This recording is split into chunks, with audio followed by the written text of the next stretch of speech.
سورہ اعراف کے دوسرے رکوع میں قصہ آدم و ابلیس قرآن حکیم میں دوسری مرتبہ بیان ہو رہا ہے۔ اس سے پہلے یہ سورہ بقرہ میں اس کے چوتھے رکوع میں آ چکا ہے۔ البتہ آپ دیکھیں گے کہ اگرچہ یہ قصہ جو ہے قرآن مجید میں 7 مرتبہ آیا ہے، 6 مرتبہ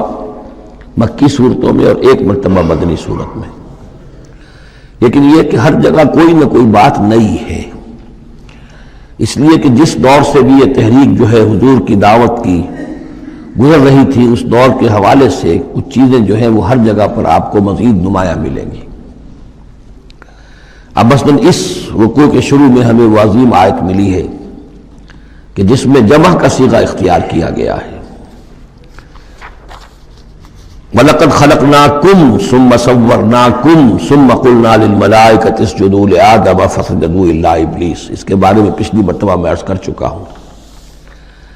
اب دوسری بات جو آ رہی ہے وہ یہ ہے کہ جو شیطان نے ورغلایا حضرت آدم کو اور حضرت حوا کو سلام علیہما، کہ جس درخت کا پھل کھانے سے اللہ تعالیٰ نے انہیں روک دیا تھا،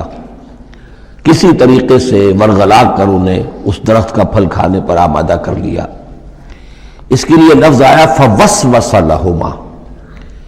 یہ وسوسہ اصل میں ہم یہ سمجھتے ہیں کہ شاید یہ چیزیں اس طور سے ہو رہی تھی جیسے کہ ہم ایک دوسرے کے سامنے کھڑے باتیں کر رہے ہیں، ایک دوسرے کو پہچان رہے ہیں، لیکن حضرت آدم اور حوا کے بھی دلوں میں وسوسہ اندازی کی ہے شیطان نے، جیسے کہ شیطان وسوسہ اندازی کرتا ہے ہمارے دلوں میں۔ یہ مکالمے اس طرح کے نہیں ہے کہ وہ ایک ہی محفل میں کھڑے ہوئے، عام طور پر سورہ بقرہ کے چوتھے رکوع میں بھی اور دوسرے مقامات پر بھی ہمارا تصور کچھ اور رہتا ہے، لیکن یہاں وہ پردے حائل ہیں۔ ابلیس جو ہے وہ یقیناً جو ہے جنات میں سے تھا، حضرت آدم علیہ السلام کے لیے اس وقت بھی وہ انویزیبل تھا، لہذا لفظ جو آیا ہے فوسوس لہما الشیطان، وسوسہ ان کے دلوں میں ڈالا، لیبدی لہما ما وری عنہما من سوآتہما۔ اب یہاں خاص طور پر ایک بات آ رہی ہے، اس کو ہم متشابہات ہی میں شمار کریں گے۔ یہاں ایک خاص اثر ظاہر کیا جا رہا ہے کہ شجر ممنوعہ تھا، اس کا پھل کھانے کا ایک نتیجہ برآمد ہوا، اور وہ یہ ہوا کہ حضرت آدم اور حوا پر ان کی شرمگاہیں جو ہیں وہ نمایاں ہو گئیں۔ یا تو ایسا ہے کہ پہلے انہیں شعور نہیں تھا، اب شعور پیدا ہو گیا، یا یہ کہ انہیں کوئی خاص لباس جنت کا حلہ اللہ تعالیٰ نے عطا کیا ہوا تھا، وہ لباس اتر گیا اس درخت کا پھل کھانے کے نتیجے میں۔ یہ چیزیں ایسی ہیں کہ جس سے یقیناً بہت سے لوگوں کو کچھ قیاس آرائیوں کا موقع ملا ہے۔ بعض لوگوں کے نزدیک یہ نیکی اور بدی کی تمیز کا درخت ہے اصل میں، کہ جس کو کھاتے ہی نیکی اور بدی کی تمیز پیدا ہو جاتی ہے۔ بعض حضرات کا خیال یہ ہے کہ یہ اصل میں پہلا سیکشول ایکٹ ہے آدم اور حوا کے مابین، جس کو اس سے تعبیر کیا گیا ہے۔ یہ مختلف آراء ہیں، مختلف جو ہیں اس میں قیاسات ہیں، لیکن صحیح بات شکل یہی ہے کہ اس کے ضمن میں ابھی ہمیں اس کو متشابہات ہی کے دائرے میں رکھ کر اور اس کے بارے میں کوئی قطعی اور حقیقی اور یقینی رائے جو ہے قائم کرنے کی کوشش نہیں کرنی چاہیے، تاکہ کہیں اور معلومات جو ہیں ہماری سائنس کے ذریعے سے اکتشافات اور معلومات کا دائرہ اور وسیع ہو جائے تو اس سے ہم پہنچ جائیں اس کی کنہ تک کہ وہ درخت کون سا تھا۔ لیکن یہاں ظاہر کیا گیا ہے کہ شیطان نے جو وسوسہ اندازی کی ان کے دلوں میں وہ یہ تھی، فوسوس لہما الشیطان لیبدی لہما ما وری عنہما من سوآتہما وقال ما نہاکما ربکما عن ہذہ الشجرہ، اور اس نے کہا، یہ وسوسہ اندازی کی کہ نہیں روکا ہے آپ دونوں کو آپ کے رب نے اس درخت سے، الا ان تکونا ملکین، مگر یہ کہ کہیں آپ نہ ہو جائیں فرشتے نہ بن جائیں، او تکونا من الخالدین، یا ہو جائیں آپ ہمیشہ ہمیش رہنے والے۔ اب اس میں سیدھی سی بات یہ ہے کہ فرشتوں کو تو جھکایا گیا حضرت آدم کے سامنے، تو فرشتہ بن جانا کون سی بہت بڑی بات تھی، لیکن یہ کہ انسان بسا اوقات اپنی اصل حقیقت کو، اصل مقام کو بھول جاتا ہے، نسیان ہو جاتا ہے، اور یہ بات گویا کہ شیطان کے وسوسہ اندازی سے ان کے ذہن میں پیدا ہوئی، یا یہ کہ آپ ہمیشہ ہمیش رہیں اور آپ پر موت طاری نہ ہو۔ وَقَاسَمَهُمَا إِنِّي لَكُمَا لَمِنَ النَّاصِحِينَ، اور انہوں نے قسمیں کھا کر اس نے یقین دلایا میں آپ کے لیے بہت یعنی مخلص ہوں، اور جو رائے دے رہا ہوں وہ بہت صحیح ہے۔ فَدَلَّاهُمَا بِغُرُورٍ، تو دھوکہ دے کر انہیں، جس کو ہم کہتے ہیں مائل کر ہی لیا، شیشے میں اتار ہی لیا۔ فلما ذاق الشجرۃ، تو جب ان دونوں نے چکھ لیا اس درخت کے پھل کو، بدت لہما سوآتہما، ظاہر ہو گئی ان پر ان کی شرمگاہیں، واتفقا یخصفان علیہما من ورق الجنہ، اور وہ اب لگے درخت کے جو جنت کے پتوں کو گانٹھ کر اپنے لیے لباس بنانے کے لیے، تفقا یخصفان، گانٹھنے لگے، جوڑنے لگے کہ جو جنت کے پتے تھے ان کو سی کر آپس میں اپنی سطر جو ہے وہ سطر پوشی کریں اور اپنی شرمگاہوں کو ڈھانپیں۔ وَنَادَاهُمَا رَبُّهُمَا، اور اب پکارا انہیں ان کے پروردگار نے، أَلَمْ أَنْهَكُمَا، کیا میں نے منع نہیں کیا تھا تمہیں، أَن تِلْكُمَا الشَّجَرَةَ، اس درخت سے، وَأَقُلْ لَكُمَا، اور میں نے کیا کہا نہیں تھا تم سے، إِنَّ الشَّيْطَانَ لَكُمَا عَدُوٌّ مُّبِينٌ، کہ شیطان تم دونوں کے لیے بڑا کھلا دشمن ہے۔ قَالَا رَبَّنَا ظَلَمْنَا أَنفُسَنَا، تو ان دونوں نے کہا کہ اے رب ہمارے، ہم نے اپنے اوپر ظلم کیا، زیادتی کی، ہم اپنی غلطی کا اعتراف کرتے ہیں۔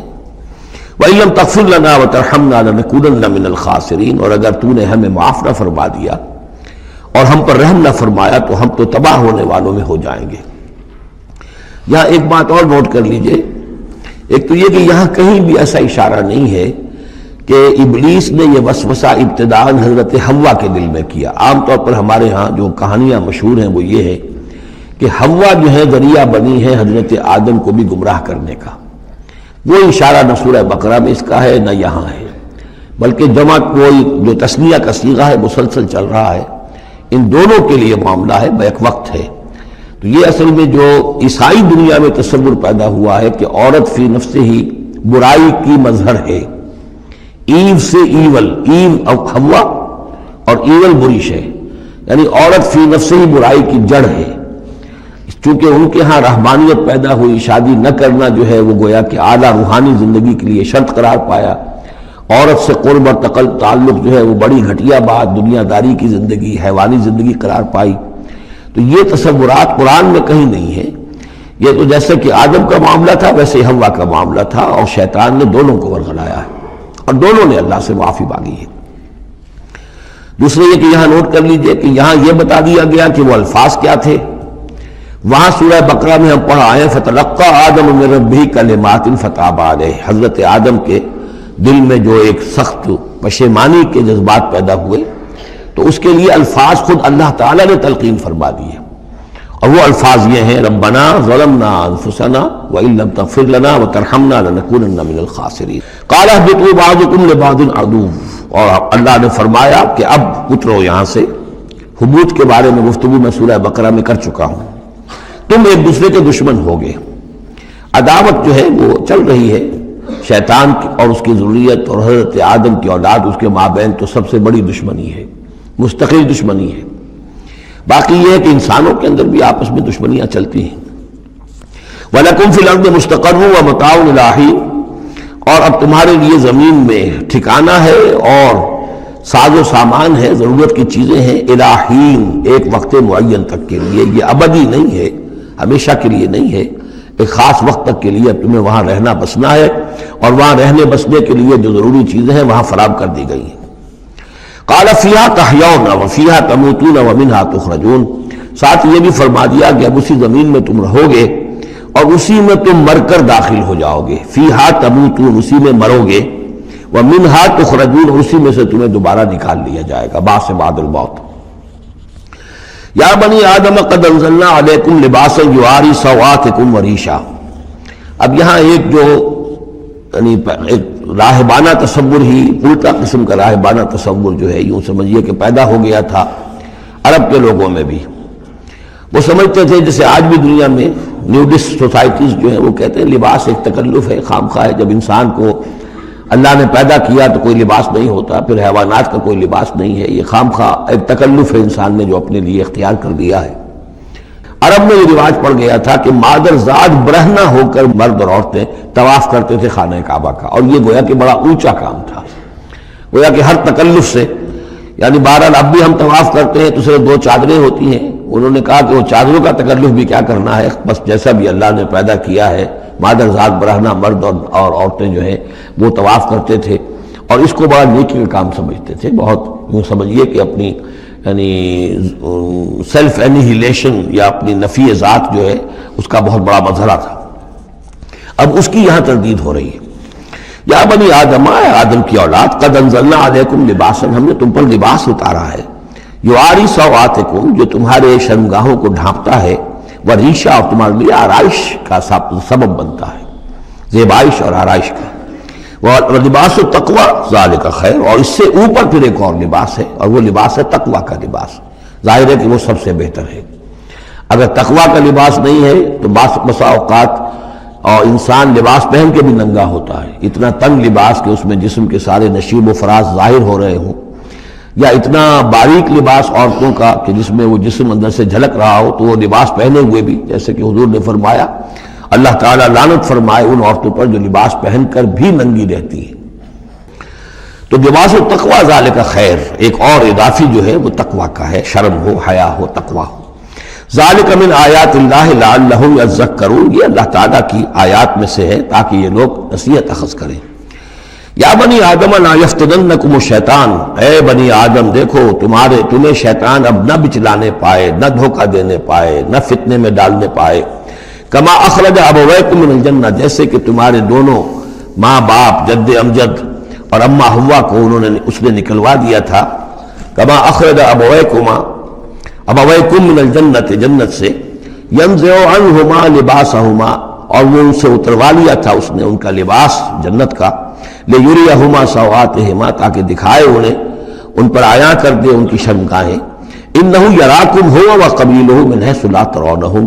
ایک بات جان لو کہ وہ یعنی ابلیس خود، چونکہ اسے بھی چھوٹ ملی ہوئی ہے قیامت تک کے لیے، وہ مسلسل زندہ ہے، اور قبیلہ اور اس کی قوم، اس کی ذریت اور اس کے جو ایجنٹ ہیں جنات میں سے، چونکہ وہ انویزیبل ہیں تو وہ تمہیں دیکھتے ہیں، تاکتے ہیں تمہیں، تم پر داؤ لگاتے ہیں. یراکم ہوا وقبیلہ من حیث لا ترونہم، جہاں سے تم انہیں نہیں دیکھ سکتے.